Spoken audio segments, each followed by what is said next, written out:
हरियाणा के ऊर्जा परिवहन एवं श्रम मंत्री श्री अनिल विज ने कांग्रेस के राष्ट्रीय अध्यक्ष मल्लिकार्जुन खड़गे के बयान की प्रधानमंत्री नरेंद्र मोदी को बातें घुमा फिराकर करने की आदत है प्रतिक्रिया देते हुए कहा कि घुमा फिराकर बातें करना कांग्रेस के डीएनए में है। इसके अलावा उन्होंने कहा कि रेलवे की तर्ज पर बस स्टैंडों पर भी खाने पीने के सामान को चेक करने के लिए अलग से कॉरपोरेशन बनाने पर अध्ययन किया जाएगा। पत्रकारों से बातचीत के दौरान कैबिनेट मंत्री अनिल विज ने कहा कि हिमाचल प्रदेश में कांग्रेस पार्टी ने कितने मुफ्त योजना के वायदे किए थे, लेकिन अब उल्टा उनकी सरकार के पास कर्मचारियों को तनख्वाह देने के लिए भी पैसे नहीं है।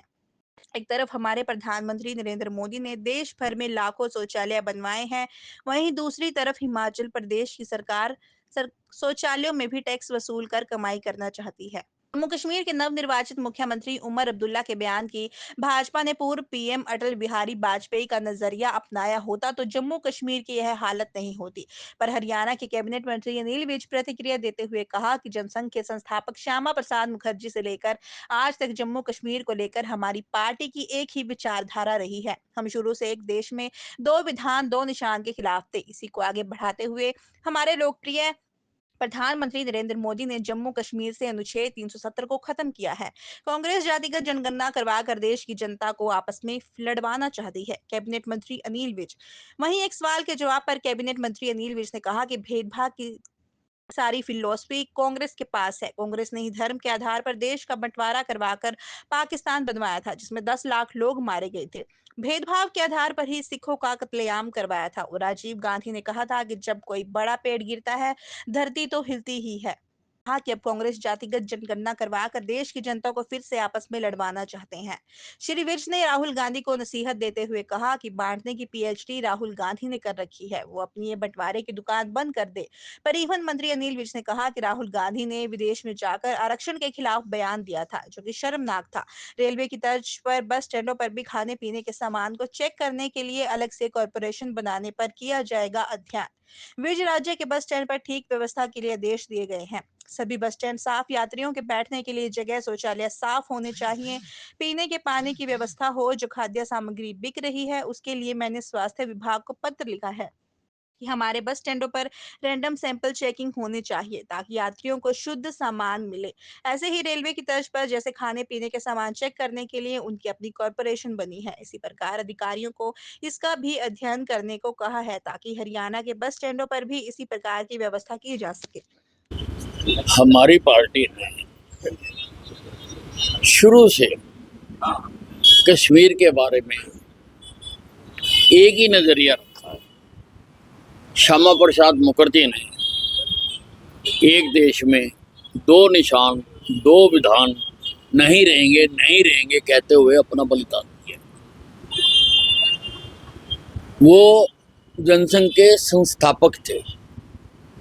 उसके बाद से लेकर आज तक नेता बदलते रहे, लेकिन पार्टी का नजरिया वही है कि कश्मीर पूरी तरह से हिंदुस्तान का हिस्सा है।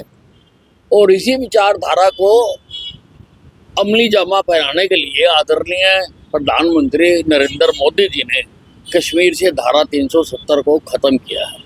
भारतीय जनता पार्टी अपनी विचारधारा से समझौता नहीं करती है। अब मल्लिकार्जुन खड़गे जी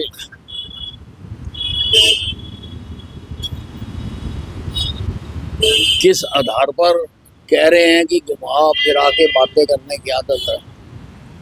मोदी जी की हर बात सीधी, स्पष्ट और सबको समझ आने वाली होती है। घुमा फिरा के बातें तो कांग्रेस करती है। कांग्रेस कहती कुछ और है, करती कुछ और है। अब आप हिमाचल का उदाहरण ले लो।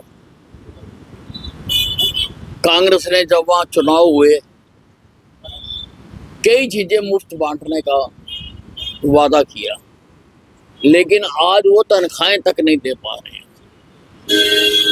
और एक तरफ प्रधानमंत्री नरेंद्र मोदी जी सारे देश के लिए उन्होंने शौचालय बनवाए, और दूसरी तरफ हिमाचल की सरकार शौचालयों पर भी टैक्स लगा के उनसे भी कमाई करना चाहती है। ये अंतर है दोनों में, भारतीय जनता पार्टी और कांग्रेस में। भेदभाव की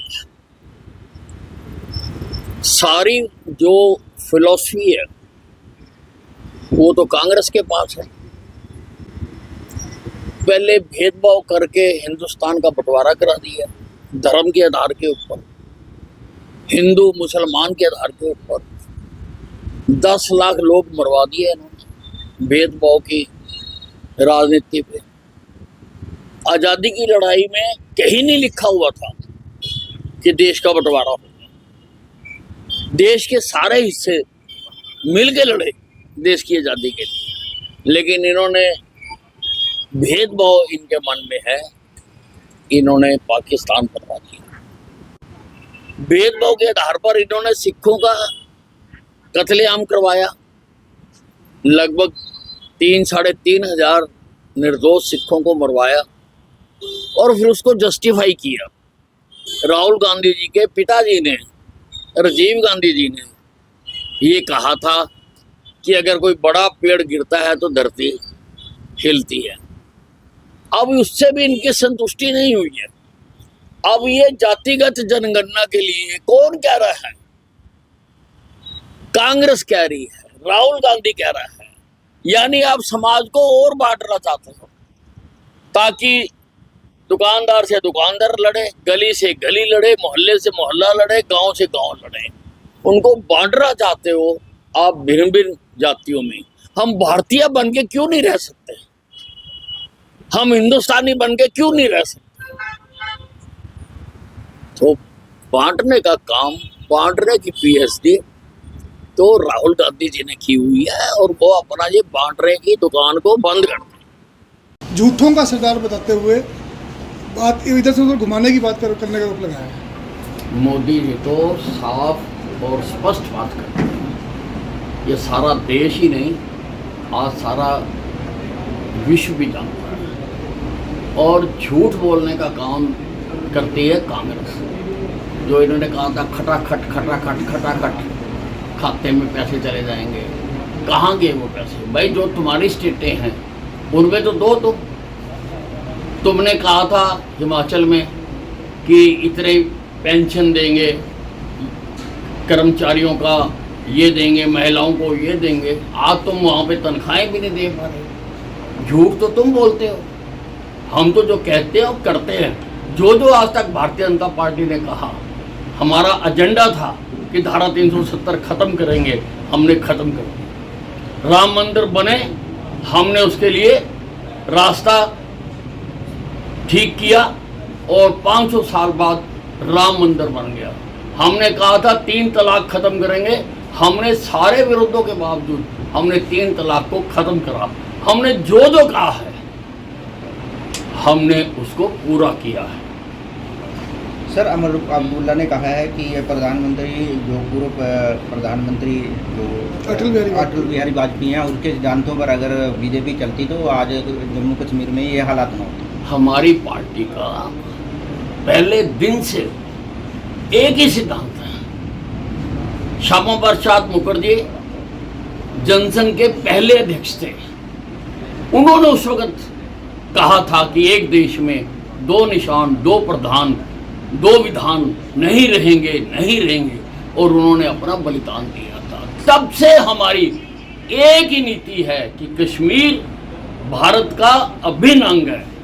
कोई भी नेता आए, सबने उस नीति का पालन किया है और उसी नीति के तहत प्रधानमंत्री नरेंद्र मोदी जी ने कश्मीर से जो एक धारा 370 लगी हुई थी, जिसकी वजह से वो प्रदेश बाकी प्रदेशों से भिन्न था, उसको खत्म कर दिया। तो हम जो कहते हैं वही करते हैं और जो भारतीय जनता पार्टी की नीतियां हैं वो स्पष्ट और साफ है। सर, कल आपने आदेश जारी किए हैं कि कोई भी सरकारी बस ढाबों पे नहीं रुकेगी, तो किस तरह? बिल्कुल, हमारे बस स्टैंड हैं, बस स्टैंडों पर रुके और बस स्टैंडों पर ठीक व्यवस्था हो। मैंने सबको आदेश दिए कि सारे बस स्टैंड साफ सुथरे होने चाहिए, यात्रियों के बैठने के लिए जगह होनी चाहिए, नहीं है तो बेंच लगाने चाहिए, जो टॉयलेट्स हैं वो पूरी तरह साफ होने चाहिए, रोज़ उनको देखना चाहिए, पीने के पानी की व्यवस्था होनी चाहिए और जो वहाँ पर खाद्य सामग्री बिक रही है उसके लिए भी मैंने स्वास्थ्य विभाग को पत्र लिखा है कि हमारे बस स्टैंडों पर रैंडम सैंपल की चेकिंग करते रहें ताकि लोगों को शुद्ध सामान मिले। और उसके साथ साथ रेलवे की तर्ज पर, जैसे रेलवे की अपनी कॉरपोरेशन बनी हुई है गाड़ियों में और रेलवे स्टेशन पर खाना देने के लिए, मैंने उसका भी अध्ययन करने के लिए कहा है ताकि हम अपने बस स्टैंडों के लिए भी उसी प्रकार की व्यवस्था कर सकें। सर, अमेरिका में डोनाल्ड ट्रंप जो है 100 वोटों से आगे चल रहे हैं शुरुआती रुझानों में, किस तरह से? देखिए, रिजल्ट अभी तो गिनती हो रही है, जो भी गिनती होगी वो सबके सामने आ